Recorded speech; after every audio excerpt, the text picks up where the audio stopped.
right, good morning to everybody. Thank you for tapping in with me again today. And if you're new to the channel, I'm Cleveland. So, it's Saturday, guys.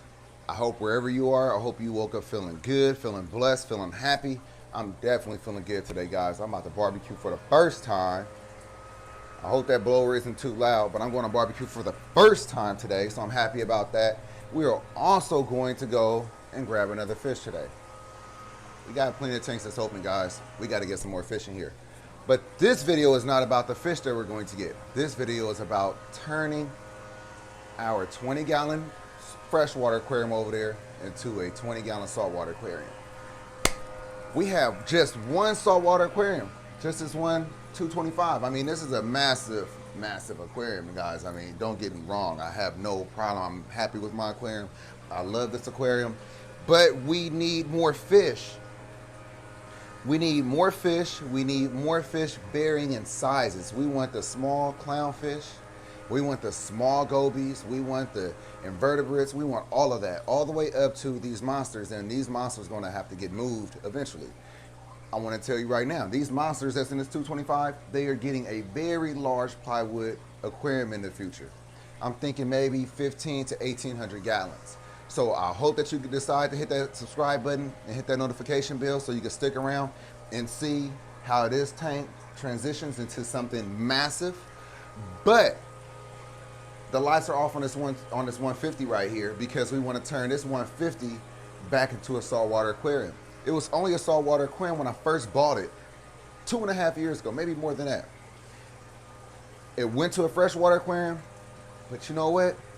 It's a beautiful, beautiful saltwater aquarium. Why? Because of the measurements, the dimensions. It's very tall. It's like 30 inches tall. That's very tall for an aquarium, and it's only 48 inches in length. That's too short and too tall. So if we have like corals, tall rockwork corals that's growing all the way up towards the top, a lot of small fish in there like clownfish, the little wrasses, gobies. I want to make this a reef tank, a 150-gallon reef tank. I want to put a 75-gallon down below. In a 75-gallon, I want to have the mini predators. The mini predators that went from maybe the 20-gallon and 20-gallon quarantine tank to the 40-gallon breeder that's going to be down there, maybe even a 60-gallon breeder if it'll fit. Then they move over to the 75-gallon, and then they can come into the 225. If they're not overly aggressive towards like corals and things like that, so I don't plan on putting like triggers. The triggers are always going to have to be separate. So that brings another topic that I was thinking about. I was going to add this into a tapping in. Should we have a 125-gallon saltwater aquarium as well? I like the dimensions of a 125-gallon much more than 150. The 125 gallons, it's at least 6 feet in length. So, you know, that's a long raceway for a fish to go back and forth. So I'm thinking like triggers could go over there, and triggers, mainly triggers. You know, I wouldn't put the angels over there. I put the angels in the 225 with caution again. But the puffers, 225. So there's some more fish that we want to get. We want to get some triggers. We want to get some puffers, some angelfish, some tangs.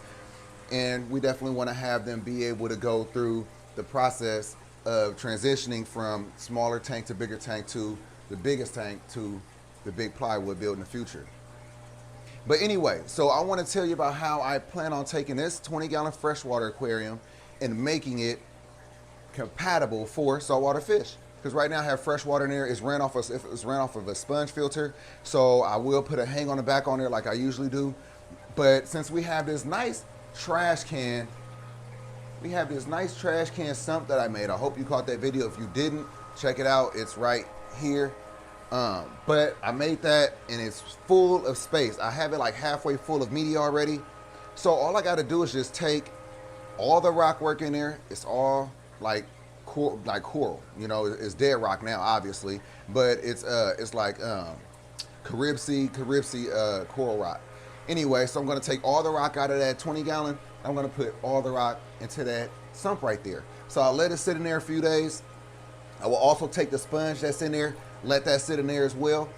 Let it sit in there a few days. I'm going to grab the salt water today. I'm going to come back. I'm going to fill that up with the salt water. I'm going to throw the filter on it, and then When that rock work is ready in a few days, then I'll put it back in there, and then you know, we'll get a fish. We'll get probably some clownfish or something like that. But that's probably like a week out, but we'll start the process today. So let's get to that right now. So as you can see, it's not much rock work in here. So easily can fit into that trash can. Let me show you how much space I have, and I already threw some rock in there. Look at all that space I have in there. You see how I put some of the rock in there already? But there's a ton of space left. Watch. Let's get that in there. All right, so I'm using this container right here just to grab it so the water don't drip all over the floor. Makes sense, right? Yeah, sure do. The rock is a bit heavy.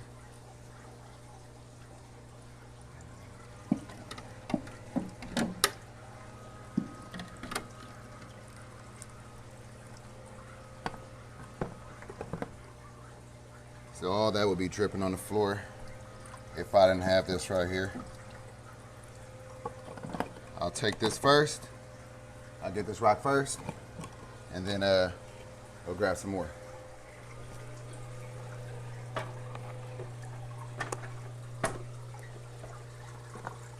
All right, you got that good bird's eye view now.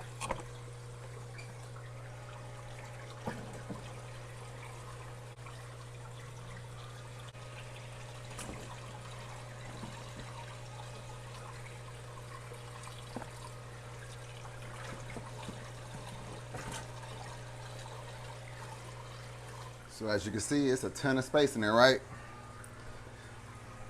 One of the benefits of that trash can sump. I still got to make one for the 225 right behind you. And then I need to make a holding container for all DI water over there in that corner. I have a 44 gallon that I want to turn into a little holding container. I know that's small for now, but it's better than like, I think that's like 3 gallons, maybe 5 gallons. That's nothing. I mean, it is for the daily evaporation. The daily evaporation is probably like a gallon. Seems like maybe like, I don't know. I'll measure it. I'll take a gallon jug, and on a daily, I'll see how much I have to top it off with once it get below that threshold. But let's get the rest of this up in here. So it's just rubble now. Just rubble.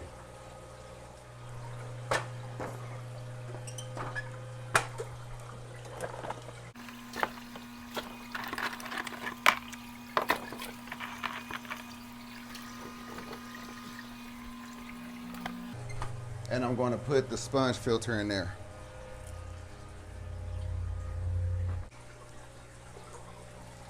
You know what? I got these brand new ones right here. Right there. So I'll just grab all 3 of those. So let's turn this back into a salt. This 20 gallon. Let's turn that 37 over there back into a salt, so we can have some options. With that being said, I'll take these 2 sponges. Matter of fact, I'll even throw the 3rd one in there. Throw them all in there. And when I need them, I got them. And I'm about to need them very, very soon.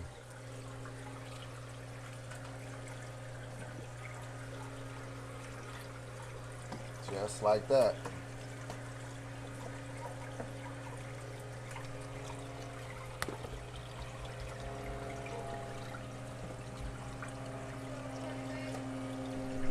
Yeah, baby. All right.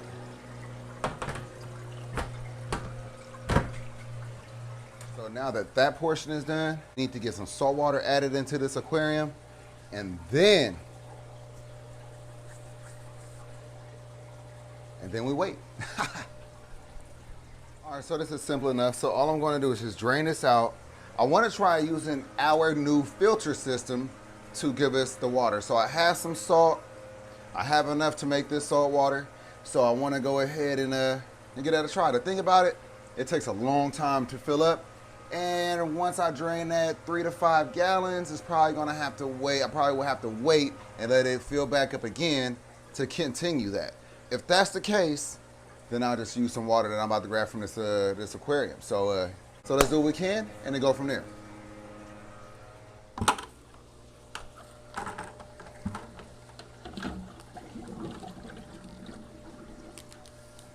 The draining process is going to be fast.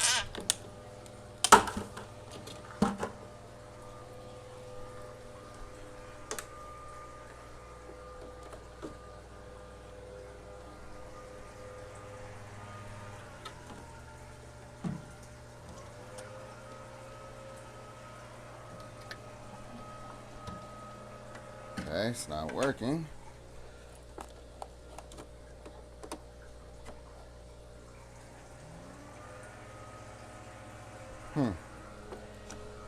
That's strange.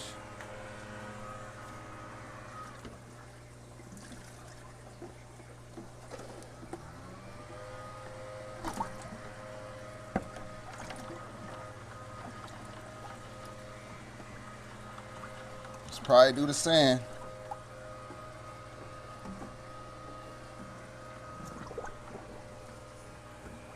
Hopefully that little shakeout did something.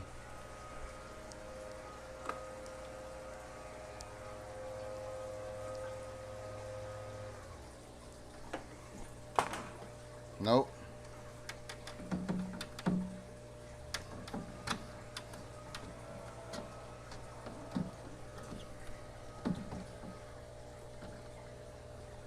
All right.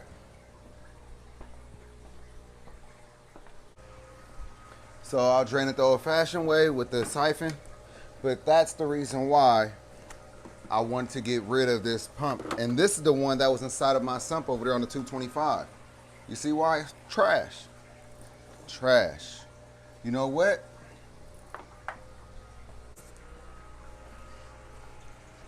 We got that Get Higher pump right here, guys. The HG915. This is a really good pump. Comes with a controller.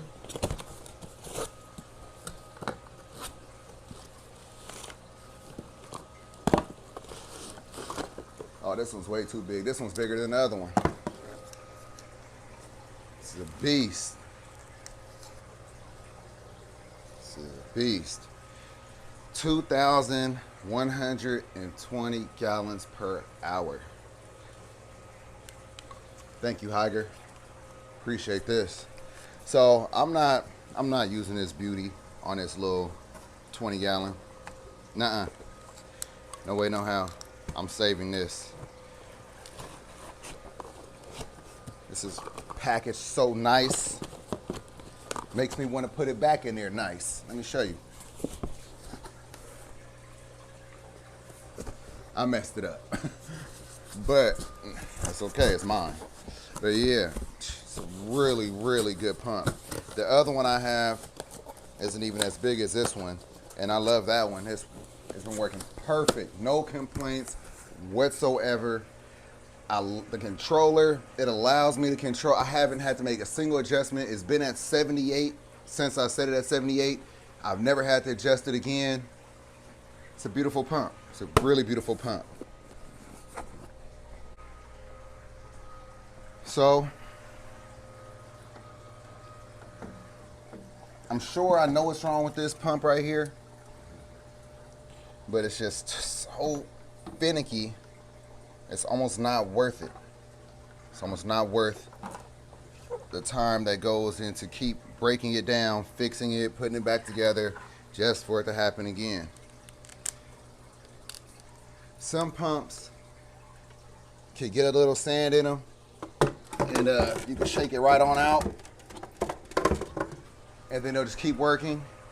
And then some pumps, like this one, you have to take it apart.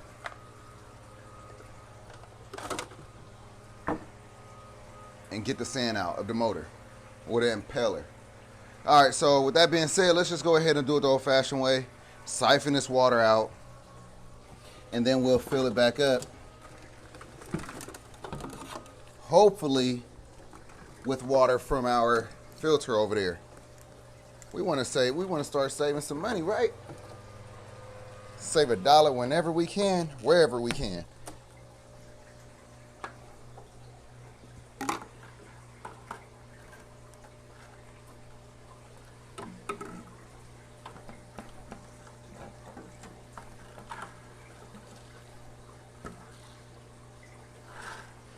All right, so that's the old-fashioned way. Let's go ahead and get over here to this filter. So the way I want to do this, because it's a slow flow, it's a weak flow, correction. So since I have such a small flow on this because of the diameter of that little vinyl tubing, I want to put this on here, and basically that way I could just leave it on the ground. Okay. Let me find a way to tape this to that or something, secure it. I have this nice electrical tape. So in the future, I'll find another way. Let's just put like a little tube on here, go right into the bucket. That's until we get that 44-gallon garbage can set up. As soon as we get that 44-gallon garbage can set up, then what we could do is we could just plumb in the line and have it going straight to that trash can.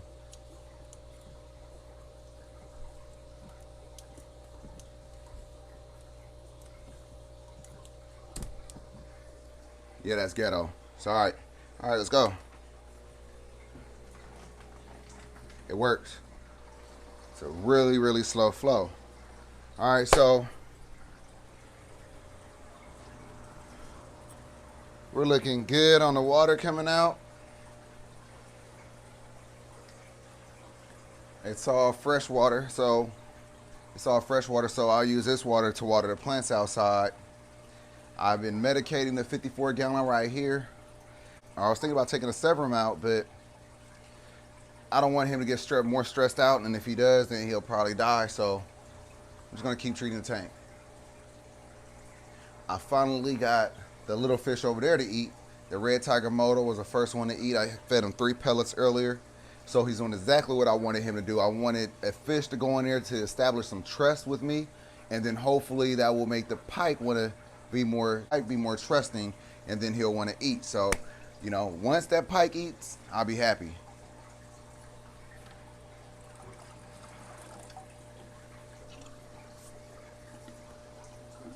So let's go ahead and get this to our plants. Also, check it out. You see that? That's nothing. I think it stopped. I think that's all I could get. Let's check. Let's see. Water's still going. But look at that little, you see that? It's basically a trickle. So I think, like I said, this got to be like 2 gallons. So once it get like that, I'll let it run a little bit more. Let me go ahead and water the plants real quick. All right, got that done. And that's really nothing. So you see the problem, right? That's the problem. So that's why I need this set up on a bigger bigger container. That way it's doing this 24/7. So it'll stay at full. Once it finally hits 44 gallons or however many gallons I plan on having it at, it'll stay right there at all times, just like it does with this tank. So I plan on making it happen with a float switch. So a little float cutoff switch.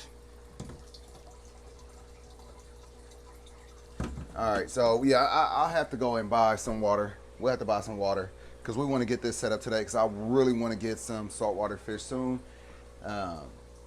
Aside from what we're getting today, you're gonna have to catch the, you're gonna see, you're gonna have to, anyway, but aside from what we're getting today, we definitely want to make sure that the next fish we get is a saltwater fish. You never know what that is. You got to make sure you subscribe to the channel so you know what that is. We got about 2.5 gallons. And we need potentially about 15 to 18 gallons. Not enough, but this is good for like the evaporation for the 225. This is perfect for that. This is what I had to put in here earlier.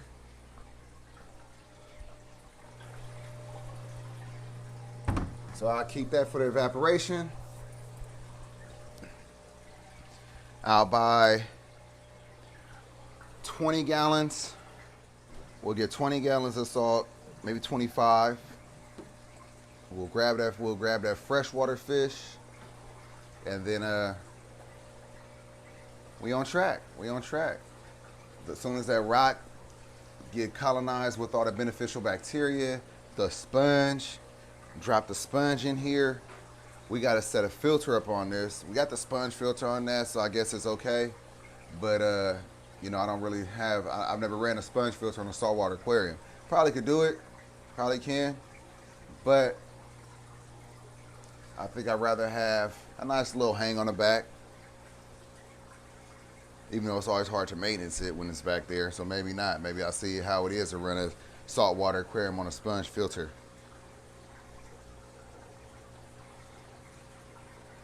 We almost filled up with another 5 gallons of water. So that's basically also letting me know how much water is up in there. So we already at almost 10 gallons. Look like it's probably about another, like I said, like 15 gallons. So the 20-gallon aquarium is probably only holding like 15 gallons of water, guys. Did you know that? Empty. But yet they selling it for 20 gallons. So, you know, that's the outside dimensions, not the inside dimensions. That's why it's different.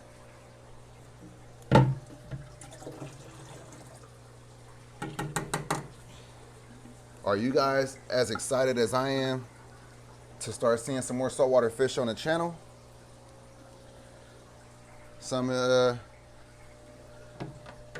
Man, there's some of y'all that's really been around for a long time, and I appreciate you guys. And I know the channel underwent a very big change in regards to fish, but as far as space and tanks and things like that, we definitely grew in that regard. But you know how I get down, and you know we're gonna definitely build back up, and it's gonna look better than ever. I guarantee it. Because the thing is also on top of the fact that I had the knowledge of the fish that I already kept, but now that I have the knowledge of those fish, there's some of those fish I don't even feel like that I need to get now. I would rather wait until it's almost time to have like an 1,800 gallon, you know, plywood tank, like that emperor snapper. You know, that was one of my favorite fish.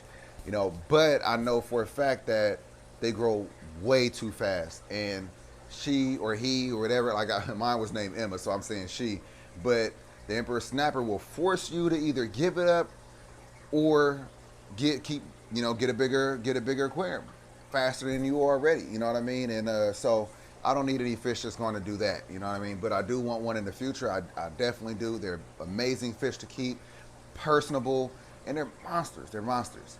But you know, we're gonna get some other fish that's gonna allow us to grow slower. You know, we're gonna push this build out hopefully like a year, you know what I mean? Because over the year there's so many other builds and things that I want to do. We got the above ground koi pond that I want to build. I want to do something crazy in the backyard that I haven't even talked to you guys about, and I definitely want to do plywood builds inside the garage. That's why I said this space is not going to look like this in 2 years. You know, these guys are definitely going, in the 240 I'm referring to, these guys over here are definitely going to have to go into a big build. So I'm thinking, you know, I could go plywood, like an L-shaped straight corner, you know, and then I could do either 1,000, like 1,500 or 1,800 gallons, you know, depending on the measurements and what I'm able to get in here. But again, that's in the future. That's you know, but that's what I plan on doing. That's not like a wobbler up in the air. That's what I plan on doing because I already have these fish. You know, the one thing about me is that I love my fish. You know, I'm passionate about this hobby. I love my fish, and I want to, in my animals, period, and I always want to make sure I'm doing right by them. So that means that I want to take care of them first.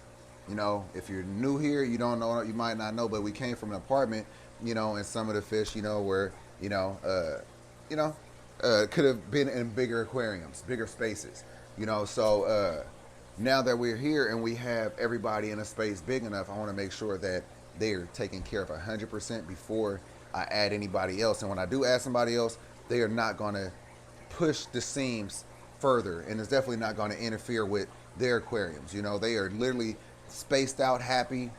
We're going to keep it like that. You know what I mean? So anyway, back to the video. Got to dump some more water, and then we got to take out the rest of this. And we got some sand to get out of there. You know what's crazy? Is that I started out with a 20-gallon tank. Which one was it? This one. This was my very first saltwater aquarium.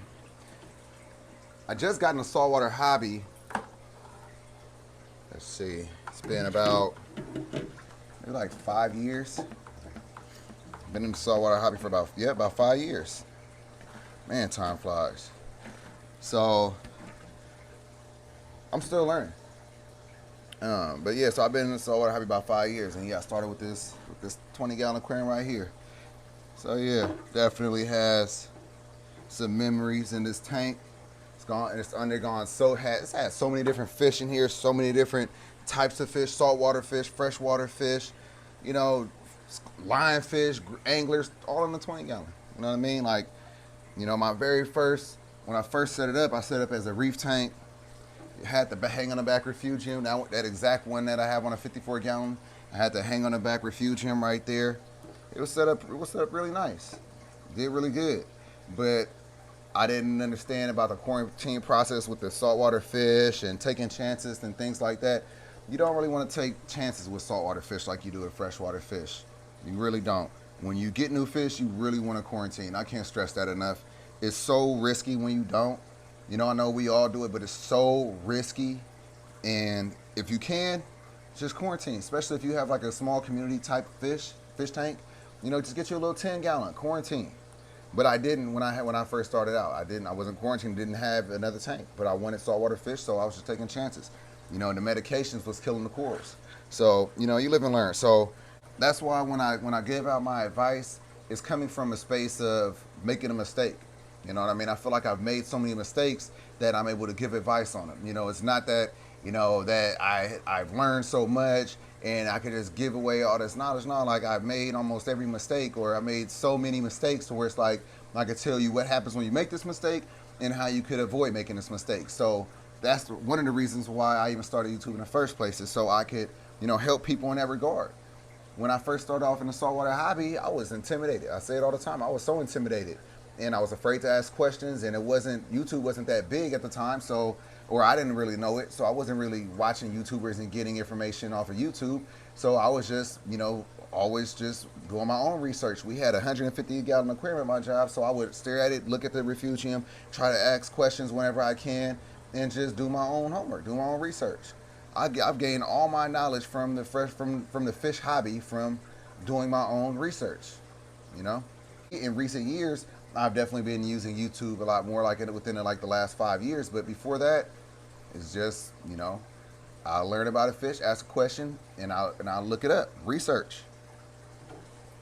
So back to this right here. I can't wait to get some more saltwater fish in this aquarium. We're going to start off with probably like some clownfish. We'll do maybe some wrasses. I don't know. I don't know.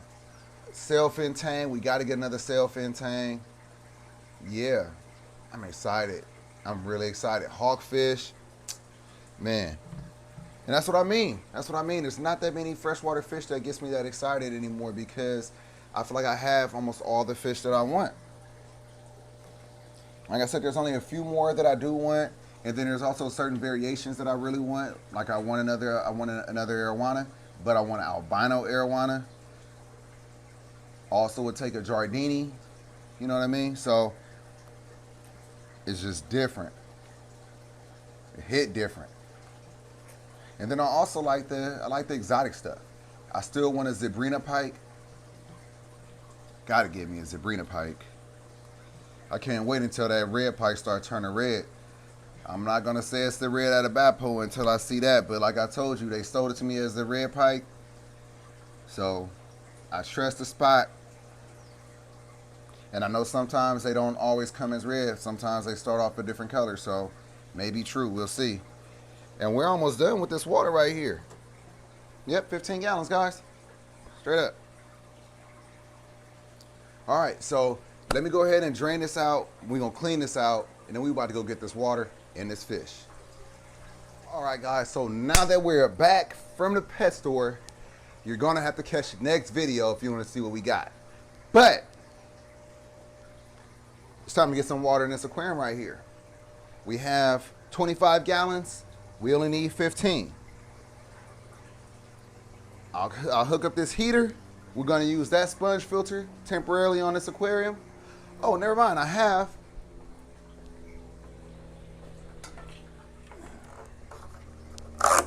this old hang on the back right here. Hopefully it works. I'm not sure. It's been sitting in storage for years, like 3 years. So I'm not sure, but let's hope. Cross our fingers.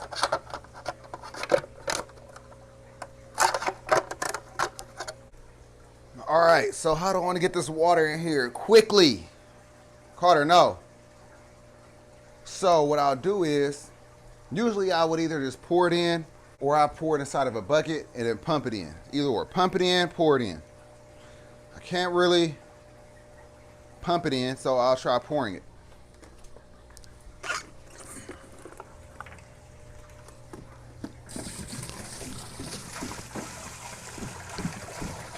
It's faster anyway.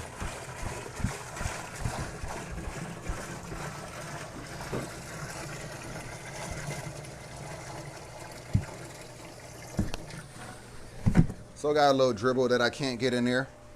Who cares, right? I know I don't care. I'll hold on to that at the end. I'll pour all of that in one and then still pour it in. And then here go Cart right here because he see me with this water. There you go, Pops.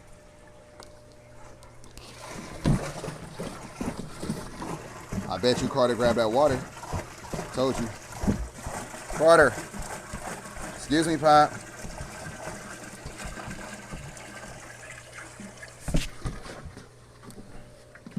So you see that little trick? You gotta stop it from going out.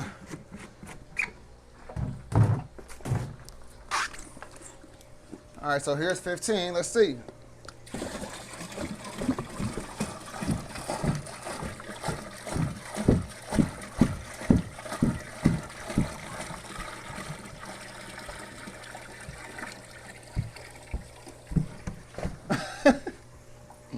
All right, so that's about 15, maybe like a little bit under. Carter, no. So I'll leave it like that. Carter, no, because I am putting rocks in there. So, come on, Pops. Let's go, come on. Get in your car. Yeah. We got to get on the one with the motor. But so, that's pretty much it where we are with this. Let's get that filter going. Let's get the filter going. The sponge filter is going. Let's plug in this heater because we've seen some fish that we want to get.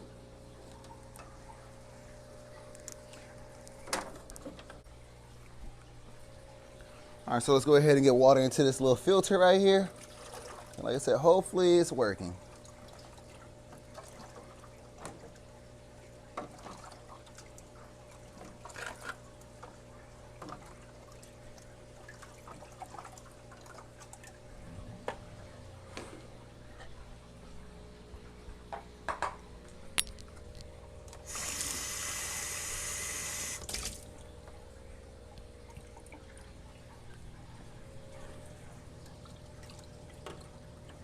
All right, let's see if it's working. We got enough water in there. Let's go ahead and plug it on in. It's good aeration. Put biological media in there. Oh, snaps. It's working. Looking like it's working.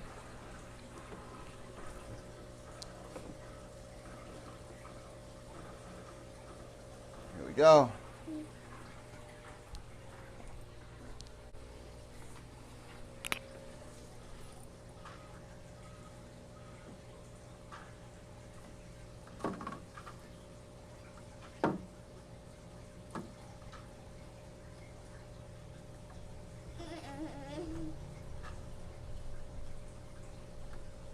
Nope.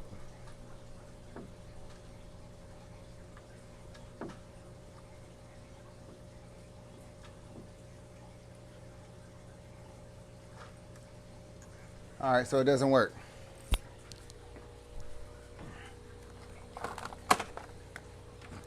I'll have to figure out another hang on the back filter. I have some more. I'll get to them in a minute. But this is where we are. This is it. This is it. This is what we had to do. So now all I got to do is I'll get some, I'm not putting sand. I'm not putting sand because of the fact that this is a quarantine tank, and I want to make sure that I'm able to properly quarantine them, which means treat them and such.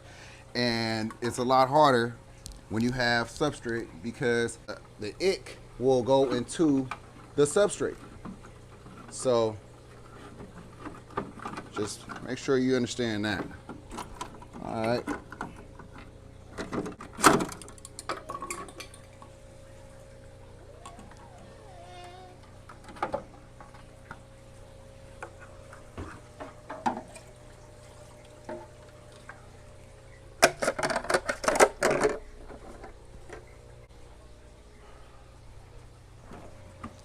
Well, let's take a look. It's an empty tank.